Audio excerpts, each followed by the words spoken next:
Howdy, everyone of the Anchor River in Anchor Point, Alaska, America's furthest west highway point. Um,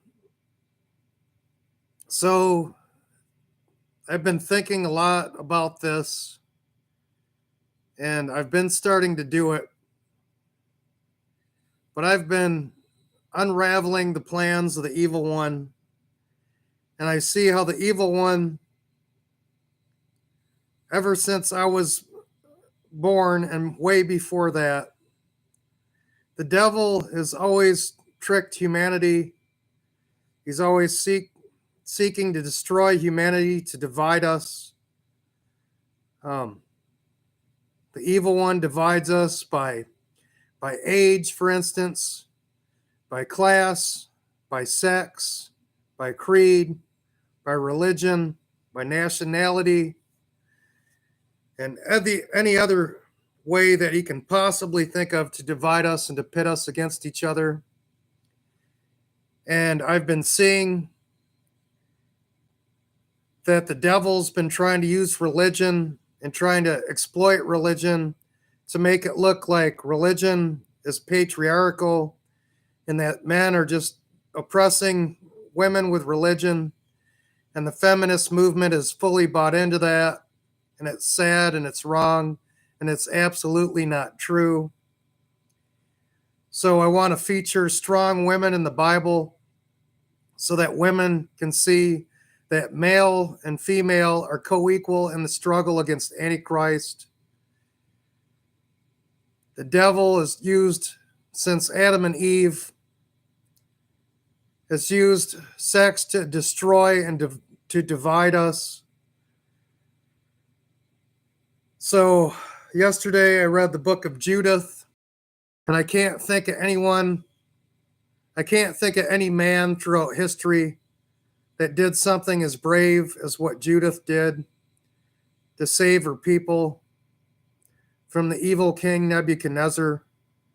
So if you haven't read the book of Judith, I highly recommend that you read it. Get an Orthodox study Bible. But I think we Orthodox men need to start featuring the amazing things that women have done throughout history and throughout the Bible, so that no longer is the Antichrist able to make orthodoxy look like some patriarchal religion. God created man and woman together. God created man first and then woman, but we're equal. So all men throughout history have been born from women, but the first woman was born from man, and both were born from God. And if you think about that, you realize, wow, we are so co-equal, and it seems like so many religions and so many evil things try to separate us.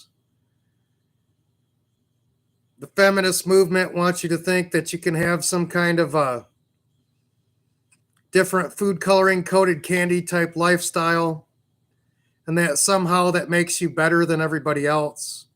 And that's a lie straight from the lips of the Antichrist. No matter how much food coloring you put on the hard candy coated shell, you can't deny the truth that God created man and woman to be together, to raise families, to love each other, and that this life is about learning how to be dead to the world and alive to the spiritual life that is to come.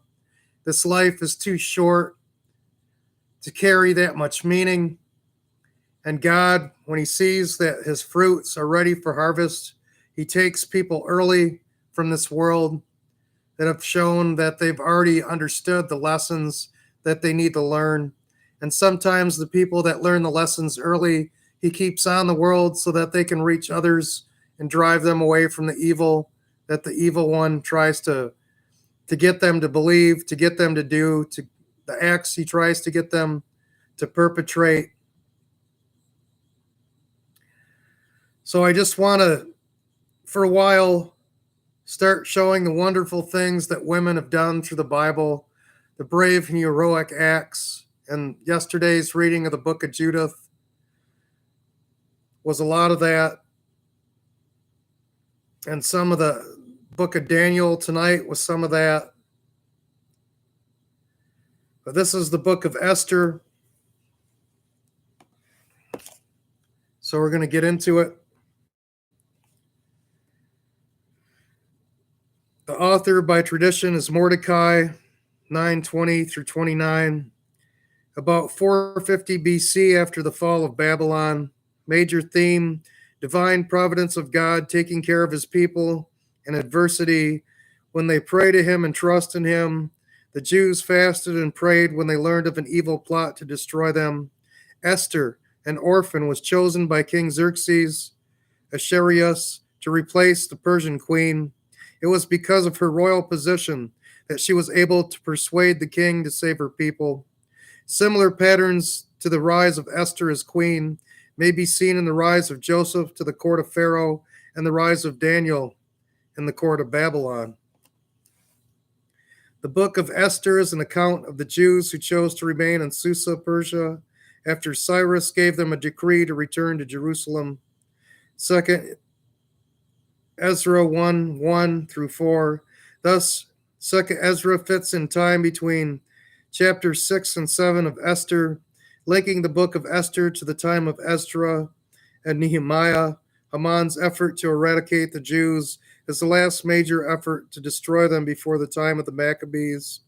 God promised to give rest to the Israelites, Deuteronomy 25:19. With Haman's execution, the Jews have rest from their enemies.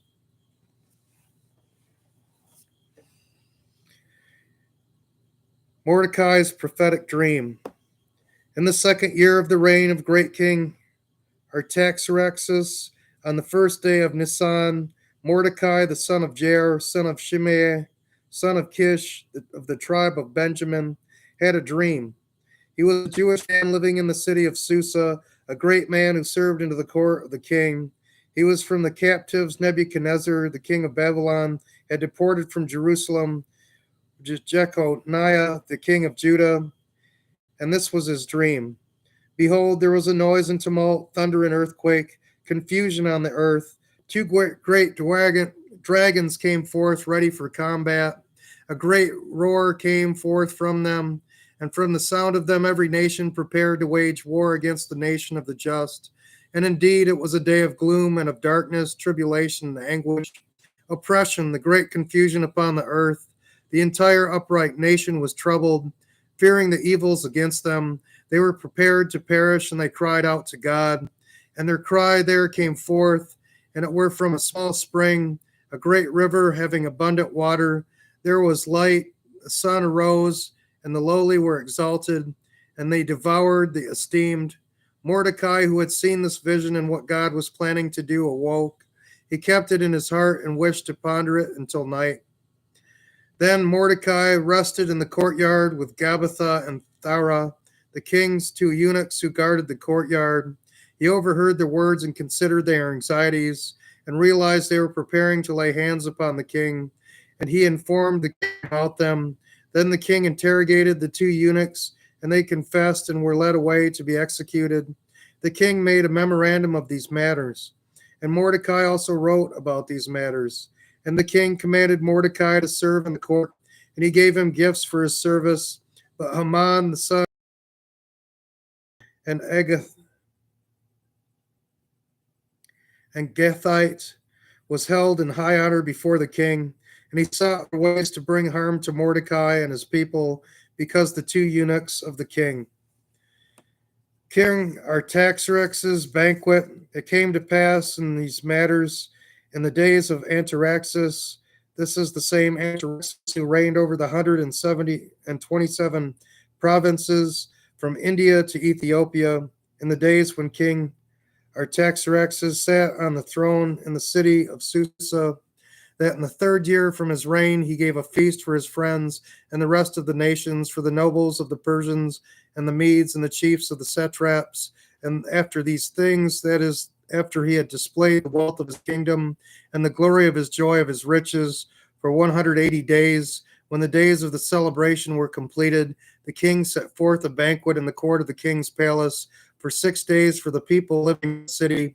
The courtyard was adorned with fine white linen curtains, stretched out on cords of purple and fastened to square gold and silver studs, on pillars of marble and stone.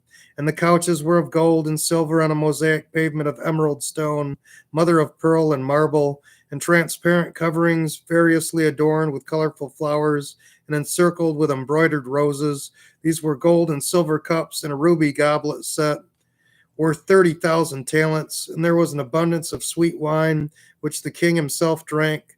Now this banquet was not in keeping with established law, but this is what the king desired, and he ordered all the stewards of his household, those of his men, to do as well.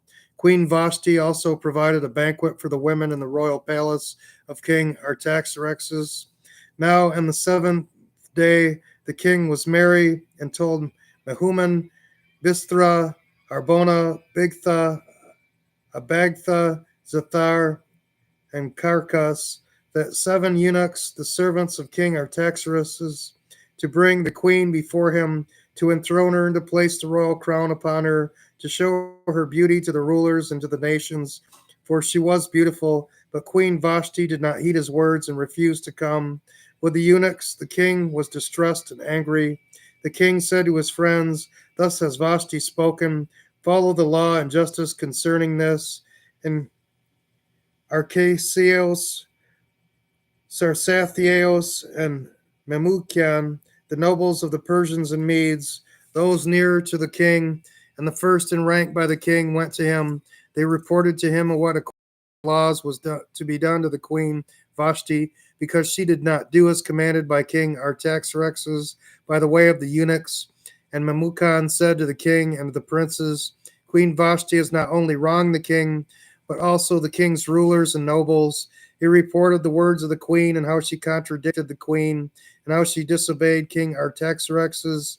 Thus today the royal ladies and the rulers of the Persians and the Medes, hearing the words which were spoken to the king, will dare to dishonor their husbands in the same way.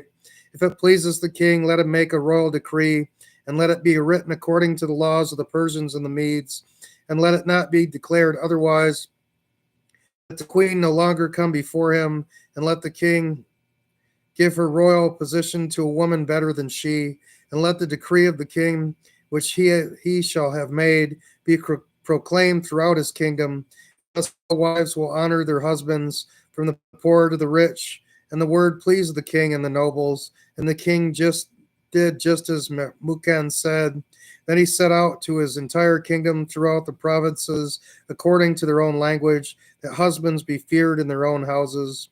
The search for a new queen. And after these words, the wrath of the king subsided, and he no longer mentioned Vashti, remembering either what she had said or how she had condemned her, or how he had condemned her.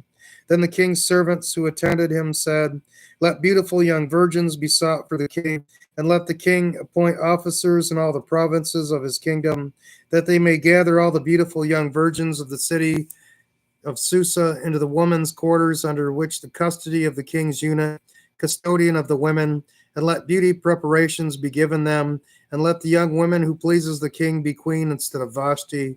This thing pleased the king, and he did so.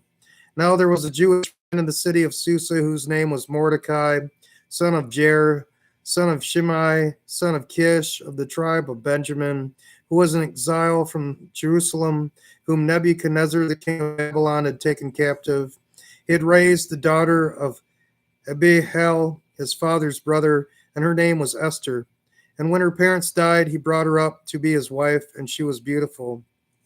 So when the king's ordinance was heard, many young maidens were gathered together in the city of Susa under the custody of Hegai, and Esther was brought to Hegai, the custodian of the women.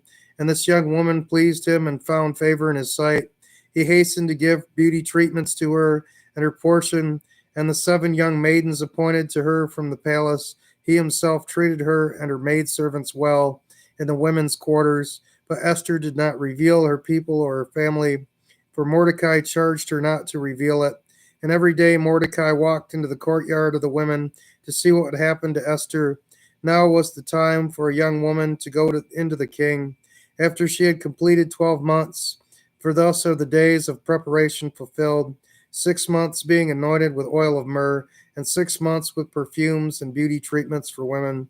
After this she goes to the king, and will be allowed to bring whatever she asks with her from the women's quarters into the royal palace. She enters in the evening, and towards daybreak she departs quickly to the second women's quarters, where Shagaz, the king's Enoch, is in guardian of the women, and she does not go into the king again unless she should be called by name. Now, when the time for Esther, the daughter of Abihail, the uncle of Mordecai, to go into the king, she neglected nothing which the king's eunuch, the guardian of the women, commanded. Now Esther obtained favor in the sight of all who saw her. So Esther went in to King Artaxerxes in the 10th month, which is Tebeth, in the 7th year of his reign.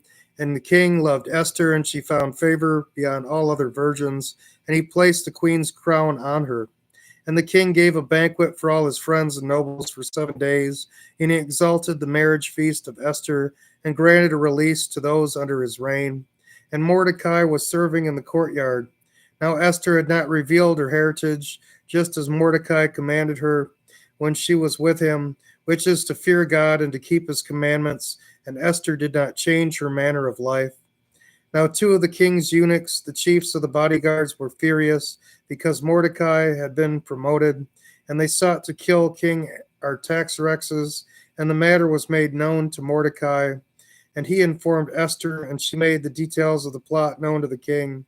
The king examined the 2 eunuchs and hanged them.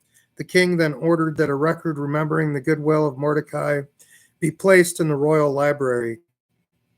After these things, King Artaxerxes honored Haman, the son of Hammedatha, the Agagite, and elevated him and set his seat above all his friends. All those in the court bowed to him, for thus the king commanded.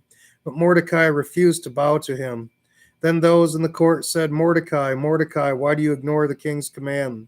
They said this to him daily, but he did not listen to them. And they informed Haman that Mordecai resisted the words of the king, and that Mordecai had revealed to them that he was a Jew. When Haman learned that Mordecai did not bow to him, he became exceedingly angry, and he determined to destroy all the Jews of the kingdom of Artaxerxes. And he made a decree in the 12th year of the reign of Artaxerxes that he cast out lots to determine the precise day and month to destroy the race of Mordecai on a single day. And the lot fell on the 14th day of the month, which is the month of Adar.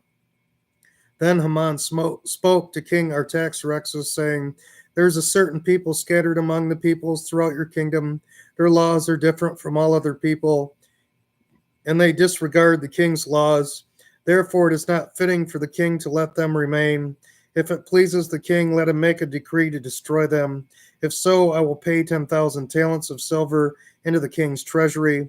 So the king took off his signet ring and placed it into the hand of Haman in order to seal what was written against the Jews. And the king said to Haman, Keep the silver and deal with those people as you wish. Then the king's scribes were called on the 13th day of the month, and they wrote as Haman commanded to the commanders and to the governors in the 127 provinces stretching from India to Ethiopia, and to the rulers of the nations in their own language. They wrote in the name of King Artaxerxes. The letter was sent by couriers throughout the kingdom of Artaxerxes to utterly destroy the race of the Jews on a single day, in the 12th month, which is Adar, and to plunder their possessions. The following is a copy of the letter. The great King Artaxerxes to the rulers of the 127 provinces from India to Ethiopia and who hold authority under them, thus decrees, ruling over many nations and having gained dominion over all the world, not motivated by the power of authority, but ever conducting myself in moderation and unceasing gentleness. I was desiring to make the lives of my subjects continually tranquil, and to maintain the kingdom calm and safe to its fullest borders, and to restore peace desired by all men. But when I inquired of my counselors how this should be done, Haman, who excels in good sense among us, and has been shown unwavering in goodwill and unshakable in fidelity, has attained the second place in the kingdom, made known to us that there is a race of people full of ill will, who are mixed in with all the other races throughout the whole world, whose laws are contrary to all the other nations, and they continually disregard the ordinances of the kings. Thus, the joint administration blamelessly administered by us cannot be performed. Therefore, we have determined that this people alone is in opposition to every other person, entertaining a strange code of laws, and not disposed to our affairs, and perpetuating the worst evils, and thus the kingdom is not able to experience stability. Therefore, we designated all those made known to you in the letters written by Haman, who is appointed over such matters and who is our second father, to root out and destroy all of them, with their wives and children, without any mercy, sparing no one, on the 14th day of the 12th month, Adar of this present year, that this race of people, both from before and until now, hostile to us, violently going down to death in one day, may afterward secure for us a time that is tranquil and undisturbed state of affairs. Copies of the letters were published throughout every province, and an order was given to all nations to be ready on that day. The matter was quickly dispatched also in Susa, and the king of Haman were drinking, but the city was troubled. But Mordecai, learning of what happened, tore his clothes and put on sackcloth and sprinkled ashes on himself, and running to the square of the city, he cried out with a loud voice, "A people who have done no wrong are about to be destroyed." He went as far as the king's gate, and there he waited, for it was not allowed for him to enter the courtyard, wearing sackcloth and covered in ashes. And everyone, and in every province where the king's command and decree arrived, there was great mourning among the Jews, with fasting, weeping, and wailing, and many lay in sackcloth and ashes. The queen's maids and eunuchs came and told her, and she was deeply distressed upon hearing this situation. Then she sent garments to clothe Mordecai and take his sackcloth away from him, but he would not accept them. Then Esther called Hathach, her eunuch, who attended to her, and sent him out to learn for herself the details from Mordecai. Mordecai made known to him what had happened, and the offer Haman made to the king to put 10,000 talents into the treasury to destroy the Jews. He also gave him a copy of the decree posted in Susa concerning their destruction to show it to Esther. He told him to instruct her to go to the king and make supplication before him, and to plead before him for the people. Remembering, said he, the days of your low estate and how you were raised by my hand, because Haman, second to the king, spoke against us for our death. Call upon the Lord and speak to the king concerning us, and to deliver us from death. So Hathach came to told her all these words. Then Esther said to Hathach, go to Mordecai and say, all the nations of the kingdom know that any man or woman who goes into the inner court to the king who has not been summoned, there is no deliverance for him unless the king holds out his golden scepter to save that person. And I have not been called to go in to the king for 30 days. So Hathach related all Esther's words to Mordecai. And Mordecai said to Hathach, go and say to Esther, do not say to yourself that you alone will be saved in the kingdom apart from all other Jews. For if you chose not to heed this request at this time, help and deliverance for the Jews will arise elsewhere, but you and your father's house will perish. Besides, who knows whether it is for this occasion you reign as queen. Then Esther dispatched the one who came to her to Mordecai, saying, go and assemble together the Jews at Susa. Fast for me, do not eat or drink for 3 days and 3 full nights. I and my maids will also fast. Then I will go into the king, contrary to the law, even if I am to perish. So Mordecai went and did all that Esther commanded him. The prayer of Mordecai. He then beseeched the Lord, remembering all the works of the Lord, and said, O Lord, Lord, Almighty King, all things are under your power, and there is no one to oppose you in your desire to save Israel. For you have made heaven and earth, and every wondrous thing under heaven, and you are the Lord of all, and there is no one who shall resist you, O Lord. You know all things, you know, O Lord, that it is not out of disrespect or arrogance or love of honor that I did this, to refuse to bow down to the haughty Haman. For I would have been happy to kiss the soles of his feet for the salvation of Israel. For I did this in order that I not place the glory of man above the glory of God. I will not bow down to anyone but you, my Lord, and I will not do these things out of arrogance. And now, O Lord God, King, God of Abraham, save your people, for they look upon us for our destruction, and they desire to destroy your inheritance from the beginning. Do not disregard your portion, which you redeemed for yourself out of the land of Egypt. Hear my prayer and be merciful to your inheritance. Turn our mourning into feasting, so that we may live in him, your name.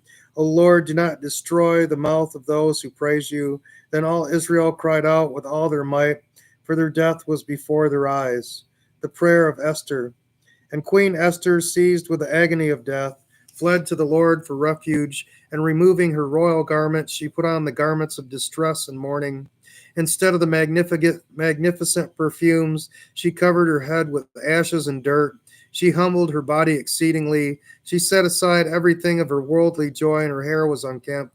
She implored the Lord God of Israel and said, O my Lord, you alone are our King. Help me who am alone and have no help but you. For my risk of danger is in my hand, and I have heard from my birth and the tribe of my family that you, O Lord, chose Israel out of all the nations, and our fathers out of all their ancestors, for an everlasting inheritance. And do for them whatever you have spoken. Now we sin before you, and you have delivered us into the hands of our enemies, because we have worshipped their gods, O Lord.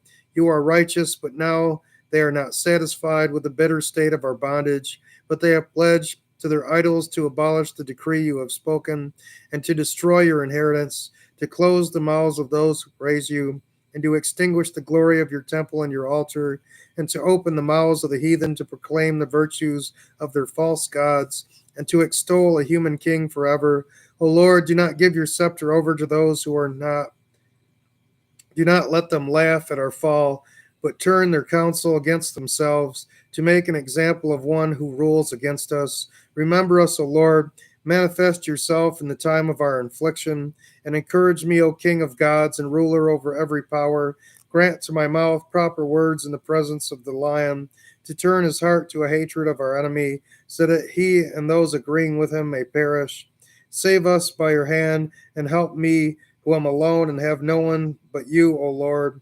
You know all things, and you know I hate the glory of the lawless, and abhor the bed of the uncircumcised, and of every foreigner. You know my necessity, for I abhor the symbol of my proud station, which is upon my head on the days when I appear in public, as if it were a menstrual rag, and I do not wear it on the days I am alone. Your handmaid has not eaten at the table of Haman, nor have I honored the banquet of the king, nor drunk of the wine of libations. Neither has your handmaid rejoiced since the day of her elevation, except in you, O Lord God of Abraham. O God, who have power over all, hear the voice of us in despair, and deliver us from the hand of those acting wickedly, and deliver me from my fear. Esther goes before the king. And it happened on the third day, when she ceased praying, she took off the garments of solemnity and put on her glorious apparel. And having become resplendent, appealing to all seeing God and Savior, she took with her two of her favorite maids. Upon the one she leaned as an elegant woman, and on the other maid followed behind her, bearing her train. She was aglow in the perfection of her beauty. Her face was as radiant as it was lovely, but her heart shrank with fear. And having entered through all the doors, she stood face to face with the king. He was sitting on his royal throne, clothed in all his glorious apparel, covered with gold and precious stones. He was awesome. As he looked up resplendent in his glory, at the very edge of anger, the queen collapsed. Her complexion paled, and she slumped against the head of the maid who went before her. But God changed the spirit of the king to gentleness, and full of great concern, he leapt from his throne and held her in his arms until she recovered. He comforted her with calming words and said to her, Esther, what is it? I am your brother. Be of good cheer. You are not going to die because of this usual ordinance. Come near. And lifting his golden scepter, he laid it upon her neck, and he embraced her and said, Speak to me. And she said to him, I saw you, my Lord, as an angel of God, and my heart was troubled for fear of your majesty. For you, my Lord, are awesome, and your face is full of kindness. But while she was speaking to him, she fainted, and the king was troubled, and all his servants comforted her. And the king said, What do you want, Esther? What is your request? It shall be granted to you, even up to half my kingdom. Then Esther said, Today is my special day. If therefore it pleases the king, let both you and Haman come to the banquet which I will prepare for the today. And the king said, have Haman hasten here, that we may do what Esther asks. They both came to the banquet of which Esther spoke. So at the banquet the king said to Esther, what is it, Queen Esther? Whatever you desire will be granted to you. And she said, my request and my portion is this. If I find favor in the sight of the king, let the king and Haman also come tomorrow to the banquet which I will prepare for them, and tomorrow I will do the same. So Haman went out from the king overjoyed and cheerful, but when Haman saw Mordecai, the Jew, in the court, he was enraged, and having entered his own home, he called his friends and his wife Zeresh, and he showed them his wealth and the honor the king bestowed upon him. Now he made him to be first and chief in the kingdom. Haman added, the queen invited no one else to be with the king at the banquet except me, and I am also invited tomorrow. But these things do not please me when I see Mordecai the Jew in the courtyard. Then Zeresh, his wife, and his friends said to him, have a tree cut down 50 cubits high, and in the morning speak to the king, and let Mordecai be hanged on the tree. But go with the king to the banquet and be merry. Haman liked what they said, and the tree was made ready. But the Lord made it difficult for the king to sleep that night, and the king commanded his servant to bring in the written records of notable events. And he found the written records about Mordecai, how he had told the king about the two eunuchs of the king when they were keeping guard, and sought to lay hands on Artaxerxes. And the king said, has any honor or favor been granted Mordecai? And the king's servant said, nothing was done for him.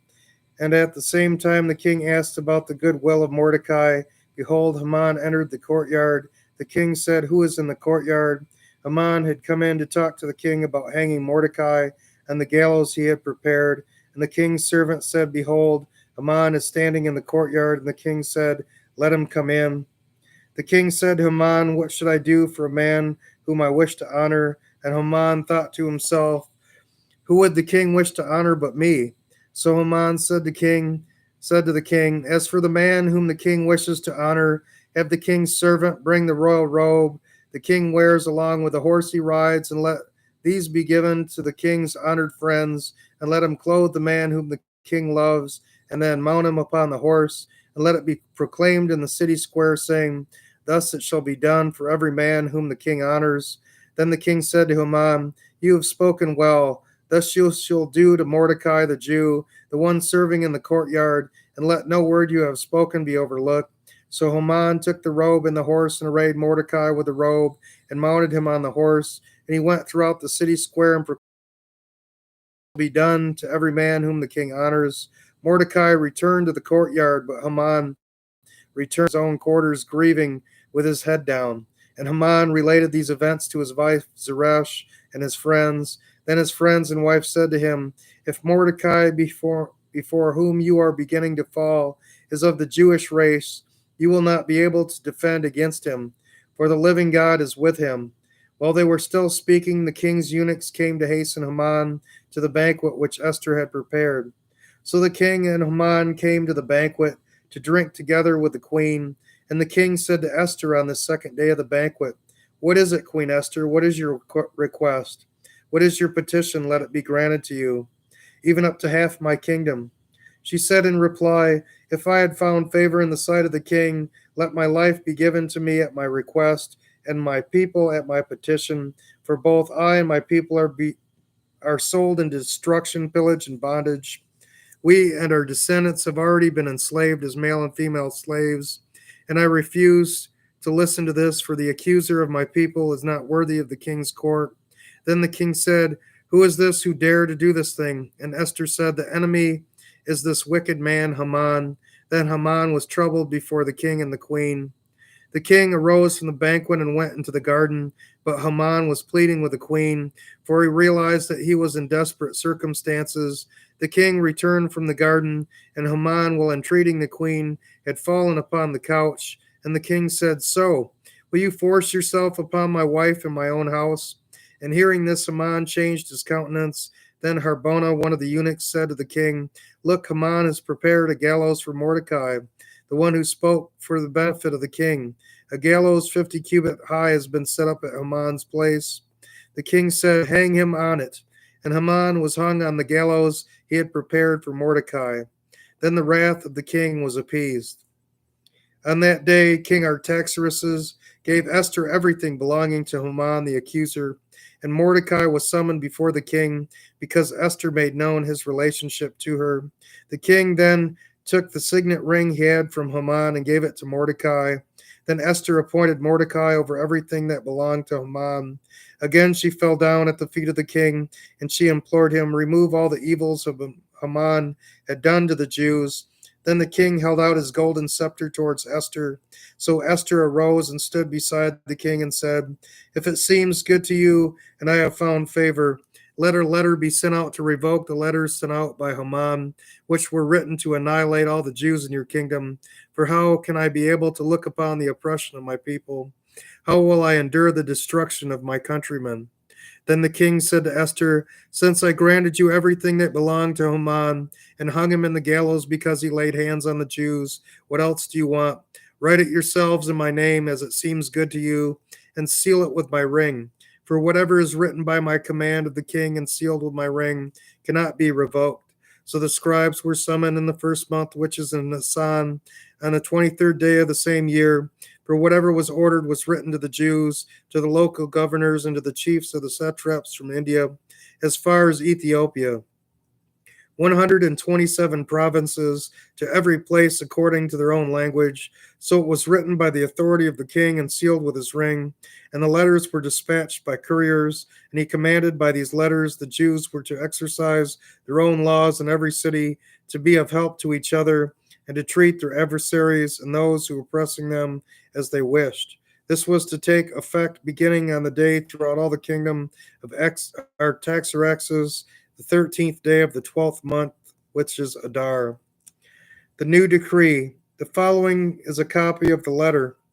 The great king Artaxerxes to the governors of the provinces and the 127 satrapies from India to Ethiopia, and to the faithful to our interests, greetings. Many of those who have been frequently honored in the great kindness of their benefactors have become high minded. Not only do they seek to do harm to our subjects, but being unable to bear such a measure, they undertake to plot against their own benefactors. Not only do they drive out gratitude from among men, but also being puffed up by those who are unacquainted with goodness, they suppose they will escape the vengeance of the all seeing God. And often many of those who have been appointed to positions of authority, being entrusted to manage the affairs of friends, and having been given a position of authority as an encouragement, have become accessories to the shedding of innocent blood, and they have involved them in circumstances without remedy by deceiving with false arguments the benign kindness of rulers. And it is possible to observe this, not so much from examining the ancient traditions as by your learning from the wicked deeds accomplished in your midst by the pestilential influence of those unworthy of holding power.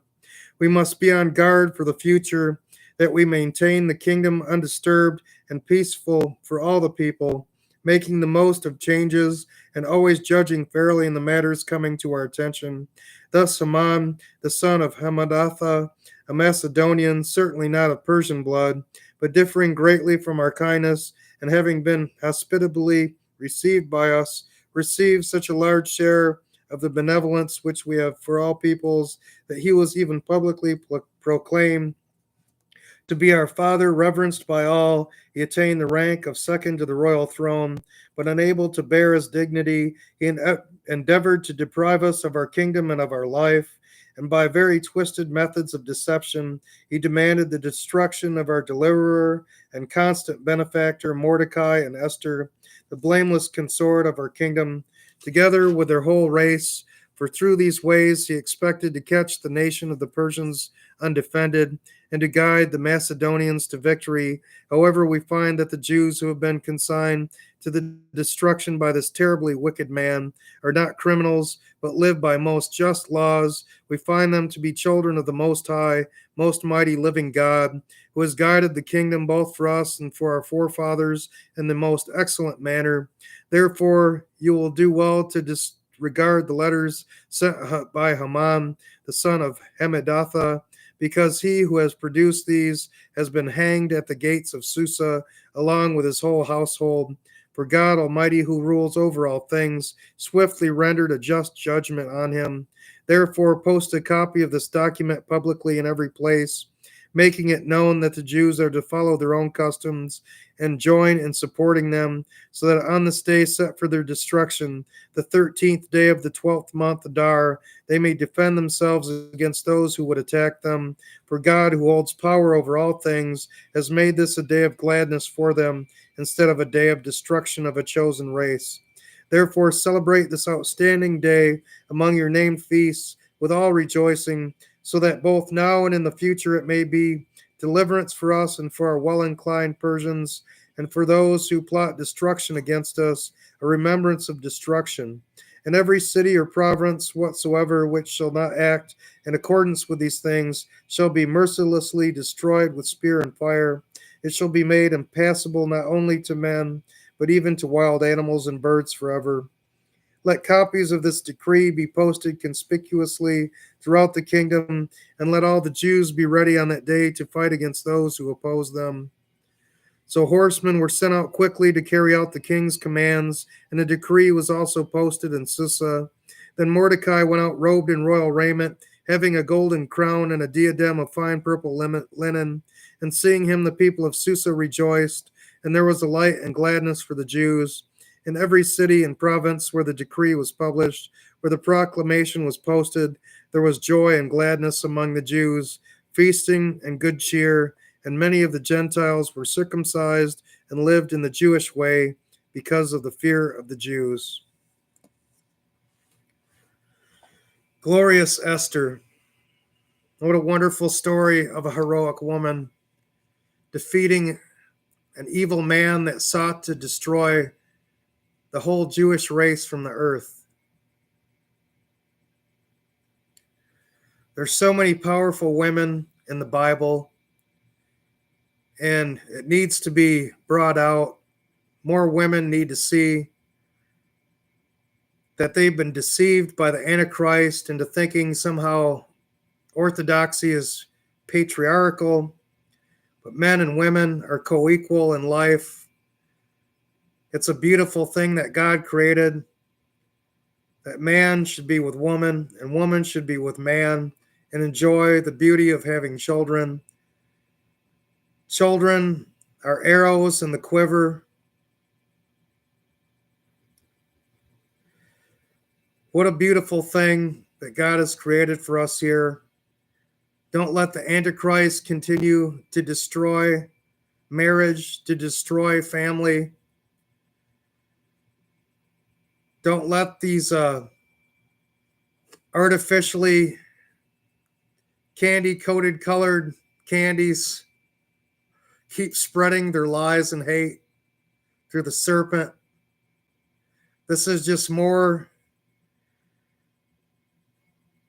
of the fruit of evilness that the devil is trying to get people to eat.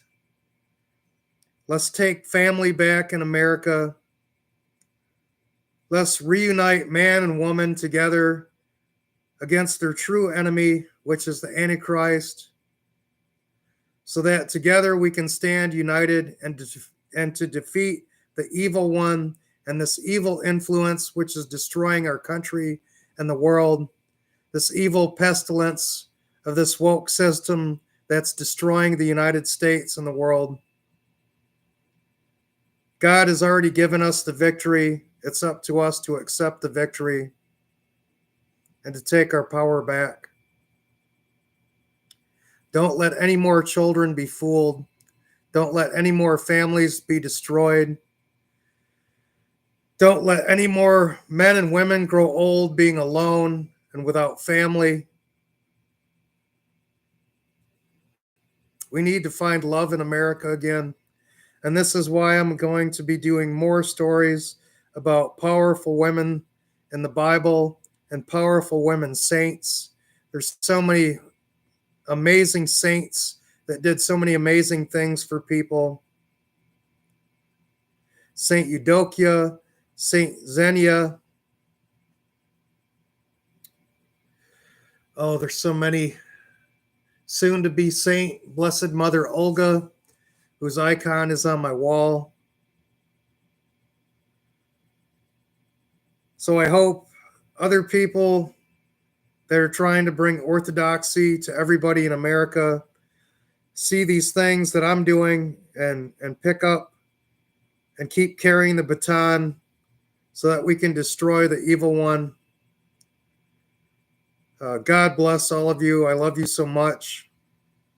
Thank you for everyone that joins me on these little casts that I do. And I hope you do the same thing and help as many people as you can.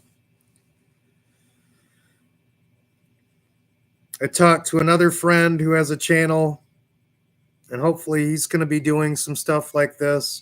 I've actually talked to several people on YouTube, and I hope they do the same thing. It's absolutely disgusting what our government's doing in the United States, and they knowingly are trying to destroy family in America. It started when they made it impossible for a man to support his family on one income, or for a single mother to be able to support her family on one income. We've been enslaved by this absolutely perverse government. We've been enslaved with property taxes that continue to exploit us, to put us in constant fear and danger of losing our homes. It's time that we fight back. We can beat this government. We don't need to have a military to beat this government. We just need to reunite as a people against the sick and evil perverts that have taken over the government of the United States. So I hope you'll stand with me and that you'll stand with family, and we can take America back from the evil one. God bless you all. May the glory of God be on you forever. Amen. And we'll pick this up again tomorrow after I get done with work. We'll do another stream. I love you guys.